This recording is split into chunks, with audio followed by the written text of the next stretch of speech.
Professor Airewele, you have extensive knowledge of what is happening inside Nigeria right now, and we've heard reports of government negotiations with Boko Haram to secure the release of those 200 kidnapped girls. What can you tell us? Bring us up to date.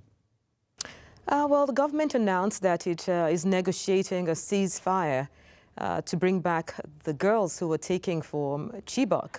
There's a lot of skepticism, cynicism in Nigeria. Some people believe it is a political gambit towards the elections. There's a degree of hope, there's some hopefulness. However, some Boko Haram spokesmen have announced that they have no awareness of any negotiations or a ceasefire that's impending. So there's quite a bit of doubt, and distrust of the government's announcement at the moment. However, others say that the Boko Haram have moved the girls towards the borders. I think what is really interesting is that they have continued abducting more women over the past few days since the ceasefire was announced. And it is believed by some observers in the villages that the Boko Haram only intend to release the new victims that they have recently abducted and not the girls from Chibok. So it's a lot of doubt at the moment. Well, do you even think do you think they have the girls from Chibok, or have they sold them into slavery? What's the status? I do believe that they have sold some of the girls into slavery. The reports from some of the girls who escaped show that those who abducted them have used them in have assaulted them, have violated much of their rights, and have treated them like common cartel, and and have sold some of them. So we're not sure that Boko Haram is even capable of retrieving the girls that they are promising to release to the government at the moment. So there's a mixture. I believe they married some off to their own warlords and have scattered some of them far across the region.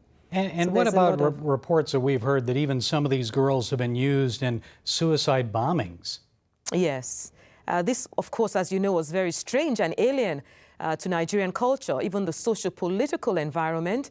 And having these girls, compelled to be utilized as, strapped to bombs, I think it's something that has gone beyond the pale. It's beyond the Nigerian experience. And it does show that it's impossible for them to be able to actually recover all the girls, because they obviously have utilized them in a very exploitative and violent manner to show their complete disdain for the nation and for their beliefs. I think converting them forcibly to Islam was one of the first public exhibitions by the terrorists who abducted them. And what do you think of the Nigerian military's campaign against Boko Haram? Is it having any effect? The Nigerian military has been struggling. We've all seen the distressing images of soldiers pulling off their military clothing and running for dear life. They've engaged in some campaigns and have announced that they successfully won back 5 cities or towns and villages.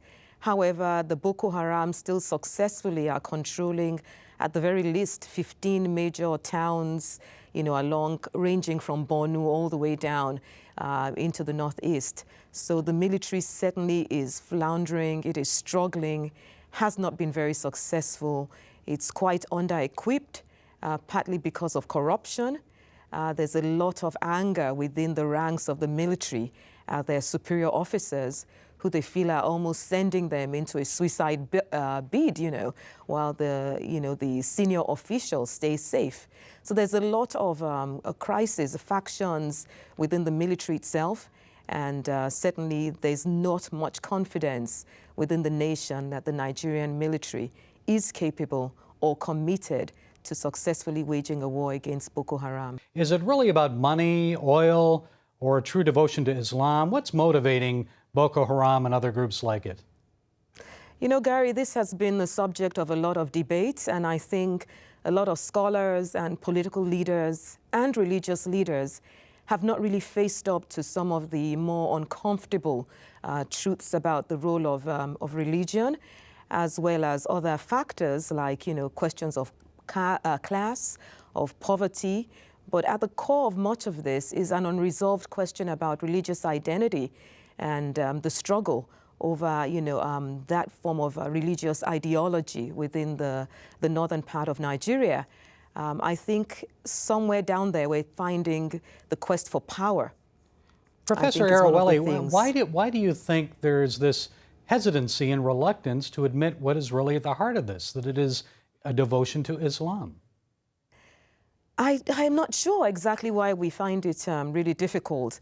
I think you might look at different scholars and camps. You find that those who are Christians sometimes find it difficult to deal with the religious question because of the way in which there's a cross-cutting ethnic and religious identity in Nigeria. And so you have a Muslim population in the southern part of Nigeria as well as in the northern part of Nigeria. And so with these kind of cross-cutting identities, it becomes difficult for people to then imagine that at one hand, a religion which they hold to and which they believe they hold to peacefully is responsible for a degree of the carnage and violence that is going on in northern Nigeria. For the politicians, there's a degree of a creation of cabals, of power elite who cut across particular religions and are willing to use the faith as a way of intensifying their power and their hold over that part of the country. Of course, for many progressive scholars, I think there's a sense of guilt around, the question of Islam, particularly in the West. Many progressive scholars in the West are reluctant to deal with the idea that Islam could today be responsible for what is going on in the northern part of the country. There's almost a feeling that if you're progressive, you have to be above looking as if you're Islamophobic. And so that people are finding it difficult to confront some of these questions of the role of religion and faith, in what is going on. And I think it's time for us to actually honestly have a critical look at the reality. And that is that we have been struggling for a very long time with curbing and defining the limitations of how people can coexist in a society that is multi-religious and multi-ethnic. And to actually be able to ask that those who are Muslims today might have to do some critical self-assessment of the reality of how the faith is being utilized to wage war against their fellow citizens. And that I think is difficult for a lot of people for different reasons. And President Obama, he sent some advisors to Nigeria in hopes of finding those kidnapped girls, but also to advise the country. What more should the United States do at this point? I think the United States, at the moment is in a good position to bring a lot of pressure on the Nigerian government to respond effectively to what is going on. There's the militant dimension, which is, combating the insurgency. However, there's a huge humanitarian crisis. And you find that the Nigerian government at the moment is dedicating a lot of its resources to fighting partisan politics. It has elections coming up. There's the question of oil. And so the people's lives are still being bargained, in terms of people staking claims in a very oil-rich nation. And I think the United States government really consistently pointing towards the path, demanding accountability, transparency, holding the government, accountable for its lack of commitment to its own people, I think is one of the areas in which the U.S. could really play a major role in supporting the struggle for change in Nigeria. And of course, the church in the U.S., both the African diaspora church as well as the church, has played, but can also continue to play a major role in supporting the struggle for a kind of very empowering humanitarian voicing of the needs in Nigeria at the moment. Okay, Professor Airewele from Ithaca University in New York, thanks for joining us today from Washington. Thank you very much, Gary. It's a pleasure.